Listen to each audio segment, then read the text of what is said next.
Bueno, y la historia la conocimos la pasada semana y todos quedamos sorprendidos, ¿no? Resulta que estaban fraguando títulos universitarios y maestrías, todo en la zona de Rosario, departamento de Colonia. 7 personas formalizadas, condenadas. Se hablaba de $1 millón de un museo de autos de alta gama. Y uno se pregunta, ¿y esta historia cómo vino? ¿De dónde viene? ¿Cómo surgió? ¿Quiénes son los responsables? Estamos en contacto ahora con la doctora Sandra Fleitas, de la Fiscalía Letrada Departamental de Rosario, que encabezó las investigaciones. Doctora Fleitas, ¿cómo le va? Bienvenida a Informativo Sarandí. Gracias por atendernos. Buen día, Silva, ¿cómo le va? ¿Cómo anda? Pero otra muy vez bien. Por ahí siempre vio que soy figurita repetida, ¿no? Bueno, no es la primera vez acá, que ya forma parte del equipo, poco menos, ¿no? Ya formo parte de la casa, ¿vio, no? Si en cualquier momento, si me necesita, ando por ahí, ¿eh? No, Bueno. no hay problema ninguno. Bueno, bienvenida una vez más. Bueno, muchísimas gracias, un fuerte abrazo para usted, para sus compañeros de equipo y para la audiencia. Bienvenida, fiscal, Bueno. bienvenida. Doctora, ¿cómo se entera de esta historia usted? ¿Cuánto hace? Bueno, mire, yo se acuerda que habíamos hablado en su momento cuando estaba en Chuy, por el caso de Cristina Jones. ¿Sí?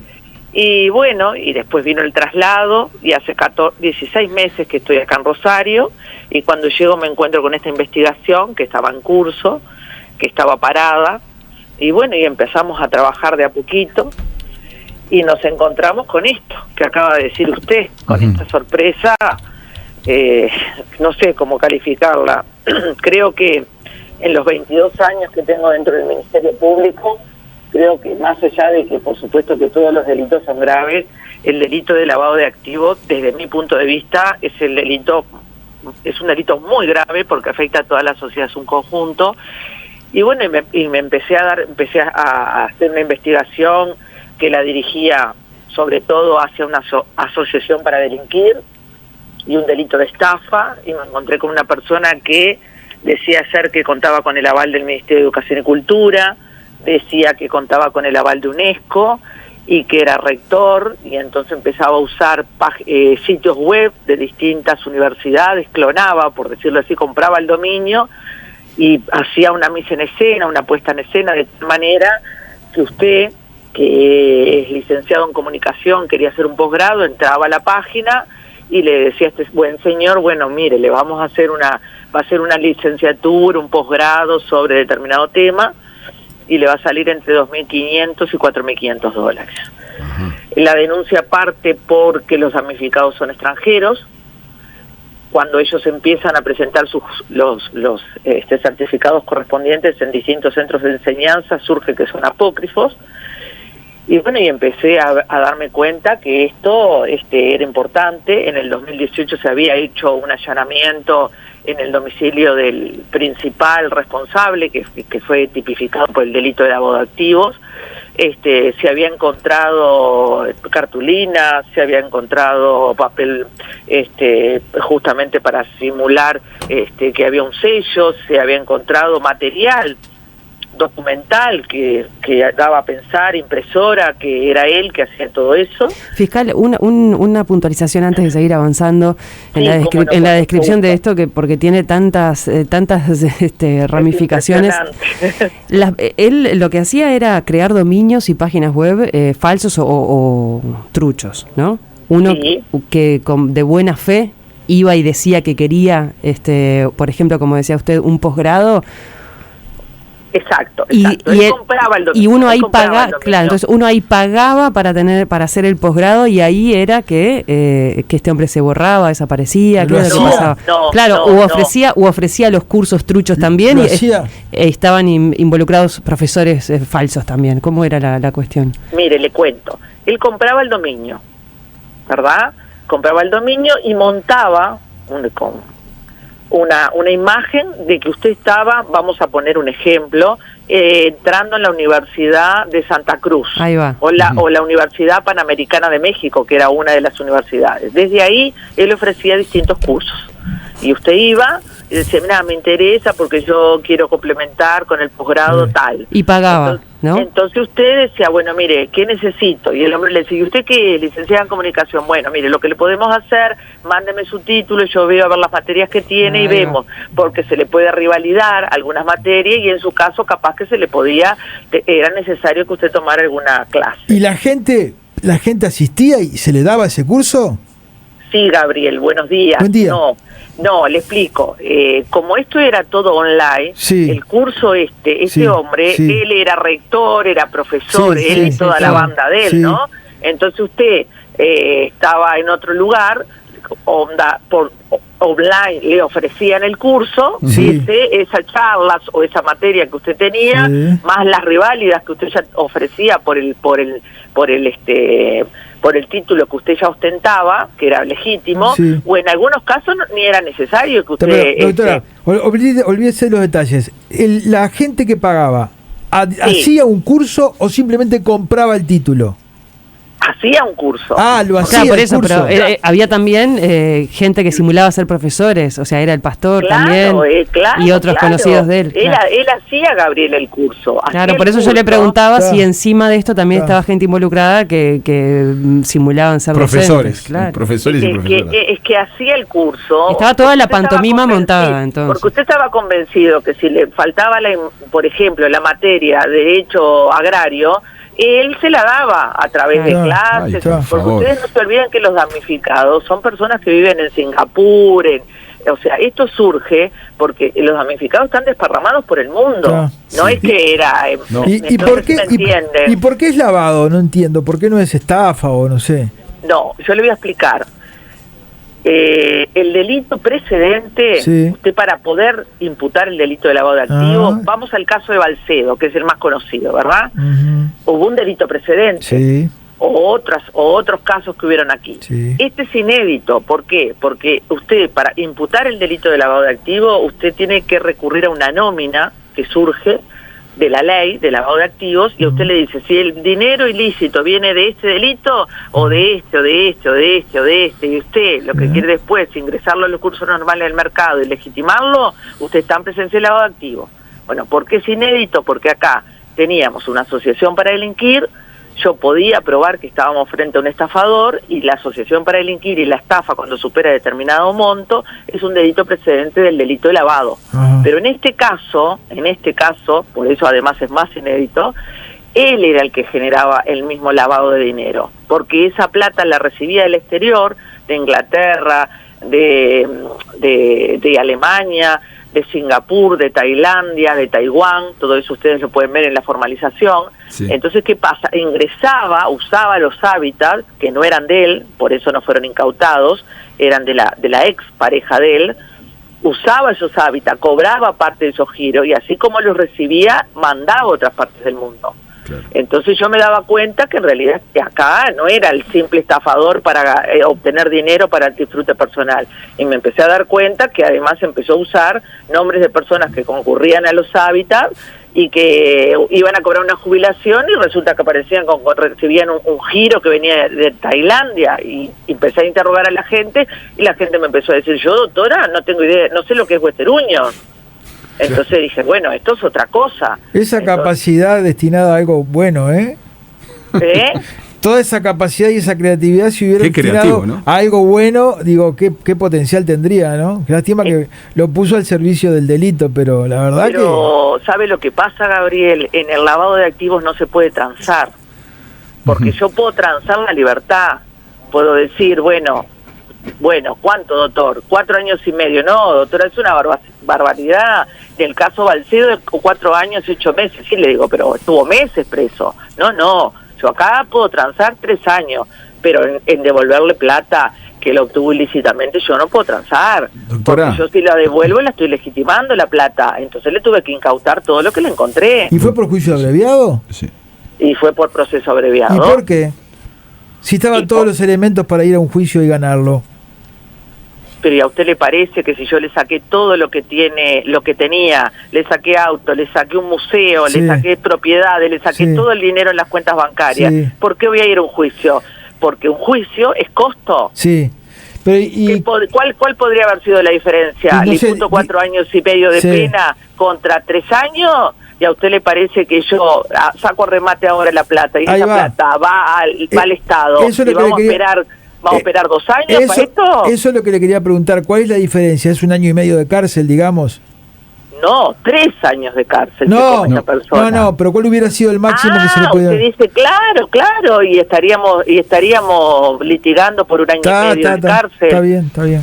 Doctora, ¿entiende? Sí. No está, perdone, Aldo, que le quiero decir algo a Gabriel. No es tanta la diferencia, entiendo perfectamente. Pero Gabriel, fíjese una cosa, yo ya le digo, yo no tengo problema en litigar y estoy preparada para ir a un juicio público, pero el problema es que usted tiene que poner en la balanza la administración de justicia y el uso de la justicia. Si usted avala la diferencia, ¿me entiende? Está perfecto. Está buena la explicación. Está perfecto. Lo que pasa que si el abogado me decía, no, déjamele un padrón, no, perdóname, no, porque si yo te dejo el padrón... ¿Sabe una cosa, doctora? Esto que yo le pregunto, que surge de mi desconocimiento de los montos a los años que hay para un delito y para otro, muchas veces los fiscales deberían explicarlo, porque la gente se termina convencida de que los fiscales transan y se termina obteniendo un fallo benevolente para el delincuente.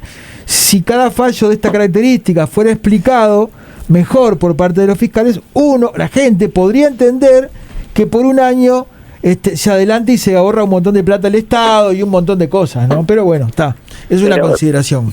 Pero usted tiene razón, es así. Por eso hay que salir a explicarle a la gente. Está bien. Doctora. Tiene que explicarle a la gente porque usted sabe de periodismo y yo sé de derecho. Pero además, lo primero, perdóneme, Aldo, que usted quiere, que lo escucho, Aldo. Es interesante, sí. Pero sabe lo que acá el mensaje que es importante, es que nosotros en 24 horas incautamos $1,5 millones y este señor no quedó con un peso que obtuvo de su maniobra delictiva, porque nos afecta a toda la sociedad, porque usted se levanta a las 4 de la mañana para poder estar a las 7 en la radio, y a usted le parece que yo puedo transar y le puedo dejar algo. Claro. Doctora, un par de apuntes. Primero que nada, queda claro que las personas estafadas fueron estafadas en su buena fe. No es que alguno le diga cuánto sale un título y se lo daba enseguida, no. No. En su buena fe. Lo que me surge de la investigación, Aldo, fueron estafadas en su buena fe. Dígame, ¿y desde cuándo estiman que esta persona estaba haciendo esto? ¿Y hasta cuándo lo estuvo haciendo? Porque usted mencionó por allí que en el año 2018, estuvieron en la casa de él, ¿no? La policía hizo un allanamiento, incautamos documentación importante, incautamos celular y nos surgió un montón de información. Lo que pasa es que esa información usted la tiene que diligenciar. Cuando yo llegué, parte de la información ya estaba diligenciada, pero parte no. Por ejemplo, una cosa que fue muy importante fue un chat que se encontró en el teléfono del indagado o del imputado principal en inglés, donde mantiene toda una charla de cómo hacer la maniobra con sus socios internacionales. Ahí está, pero entonces, doctora, ¿cuándo estima de qué año a qué año estuvo trabajando? Él, trabajando entre comillas, ¿no? Mire, vio que yo soy de Montevideo y los fiscales vamos a un lugar y no conocemos a nadie. Claro. Yo sé que la investigación empezó en el 2018 y los damnificados por ejemplo, habían caído en su buena fe un par de años antes. Yo quiero creer que $1,5 millones no se hace en 2 años. ¿Y tiene idea cuándo fue la última vez que estafó a alguien? ¿En qué año fue ahora? ¿En el 2019? ¿En el 2018? 2019. O sea que después que lo allanan, uruguayo. Después que lo allanan, él sigue igual. Él sigue adelante con su historia. Claro, él sigue adelante, porque ¿qué pasa? Él estaba convencido de que nadie iba a poder traducir todo ese chat, que eso fue necesario un traductor público. Pero además fue necesario decodificar toda la información. Yo le agarro el teléfono a usted y no es que abro y a ver qué WhatsApp. Tiene todo un trabajo que hace la policía de decodificar incluso cosas que usted pudo haber eliminado. Entonces, era el teléfono, era la información bancaria que se tuvo que solicitar para ver cuántas cuentas tenía. Acá tenía que saber si lo que él decía que era el aval del Ministerio de Educación y Cultura, tuve la colaboración de las autoridades del Ministerio de Educación y Cultura para saber si realmente contaba o no con el aval. Tuve que conectarme con UNESCO. UNESCO es un organismo internacional. Pude saber a través de la Cancillería y del apoyo que me brindó el Ministerio de Relaciones Exteriores que UNESCO nunca había dado el aval, pero imagínense todo eso, el tiempo que lleva. Claro. Fiscal, ¿y de cuántos damnificados estamos hablando hasta el momento, por lo tanto? En la denuncia que yo tengo 9 damnificados.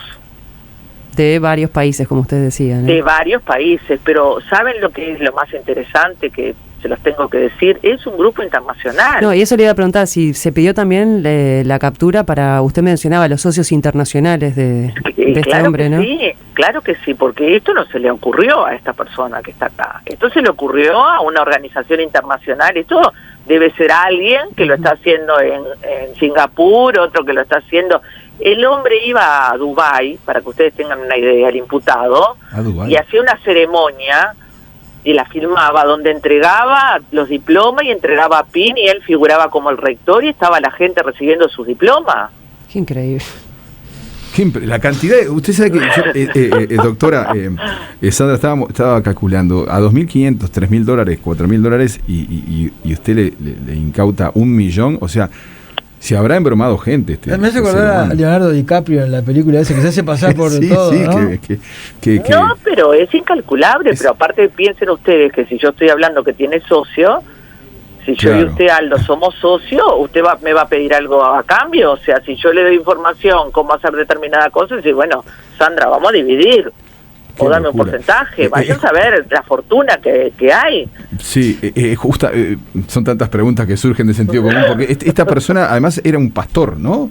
¿O lo es? Bueno, entre su vida mentirosa, eso también aparecieron imágenes donde él supuestamente era un pastor de una iglesia, pero como también era rector... Hasta iglesia tuvo. Y no sé si será verdad, porque como todo eso era montado, veo que, como dice usted, eran tantas ramificaciones que si yo no le pongo un punto final a esto, yo tenía que incautar la plata, que de lo que estaba preocupada. Y lo que sí tenía era un museo, ¿no, fiscal? Tenía un museo. ¿Qué tenían? ¿Y qué tenía en el museo? De todo lo que usted se imagine. Entre a Google y ponga Ensenada de Artillero y ahí va a ver todo lo que hay adentro del museo. Hay obras de arte, hay pintura, hay guitarra de 1912, hay parlantes de amplificación Marshall, hay un estudio de grabación con guitarras que no sé el valor que tendrán. Por eso estamos trabajando con el tasador todavía, ¿verdad? Pero digo, yo les digo 1,5 millones y capaz que me quedo corta, capaz que un cuadro vale solo el cuadro $400.000. Digo, estimo $1,5 millones porque como fui con el rematador y el rematador se tuvo que asesorar y va a seguir pasando el tiempo y vamos a ver cuánto en realidad fue lo que incautamos.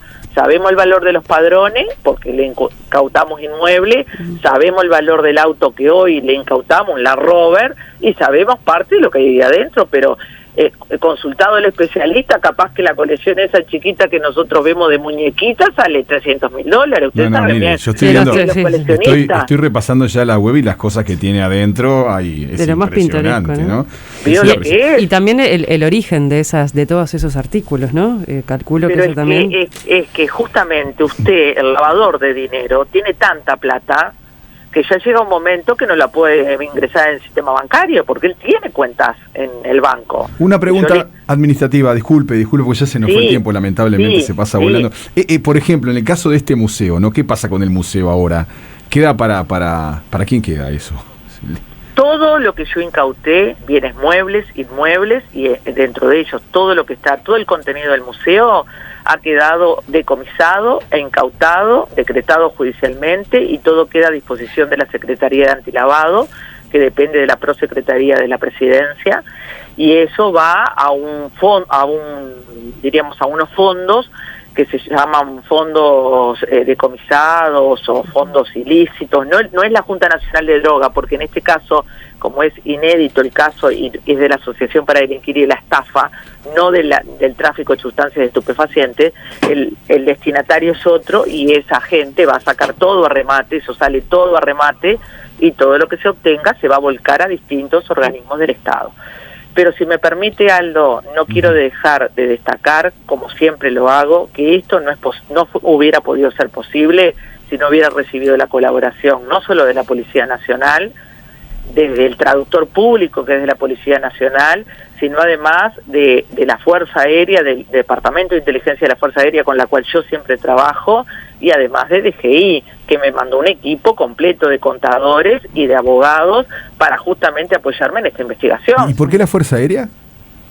El Departamento inteligencia de la Fuerza Aérea, Sí. porque el Departamento de la Inteligencia de la Fuerza Aérea, dentro de algunas de las cosas que puede hacer, me puede demostrar en el tiempo que usted se compró una casa y fue poniendo ladrillito sobre ladrillito durante los años. Entonces yo voy a poder demostrar que esa casa que usted compró la fue pagando mientras fue haciendo la maniobra. Por el relevamiento aéreo, me dice usted. Por supuesto, entre otras cosas. Claro. Yo no le puedo decir todo lo que hace el Departamento de Inteligencia de la Fuerza Aérea, pero ese es un ejemplo.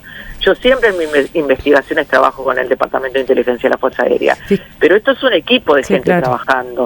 Y entonces yo soy la cara visible, digo, pero corresponde el agradecimiento, porque si no hubiera sido imposible llevar a cabo esto que vimos y que, bueno, no sé si no tendrá sus ramificaciones. Sí, ¿no? fiscal, solo para despedirla, los títulos eran de distintas carreras, de distintas disciplinas, ¿no? Los títulos. Exactamente. Y también me imagino que deberá tener ramificaciones de qué hacían los profesionales con esos títulos, ¿no? Pues hacían posgrados y demás. ¿Y dónde los presentaron? Claro. Porque usted está Tremendo. contratando a un funcionario que es calificado porque tiene un determinado título Que y no bueno, existe. y ahora el título no funciona. Vaya a saber una de las cosas que Por eso firmaron, mismo, ¿no? Por eso digo, varios actos administrativos que van a Es quedar. una locura. Exacto. Doctora, Es una espiral, es una verdadera locura. es tardísimo. Nos tenemos que despedir, pero defíname en una palabra a esta persona, porque cuando usted le dice y le muestra toda la evidencia, ¿qué dice? ¿Reconoció algo? ¿No reconoció nada? Porque él estuvo...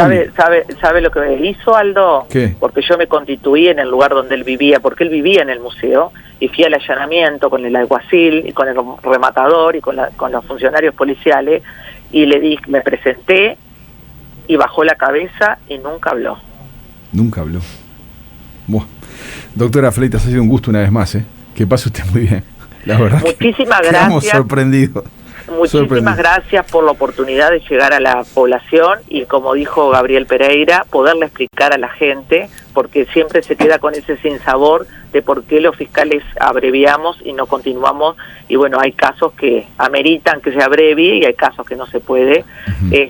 Y bueno, muchas gracias por la invitación, favor. porque para mí es un placer, sobre todo poder darle una entrevista a señores periodistas como son ustedes. Bueno, muchas gracias y será hasta la próxima, ¿eh?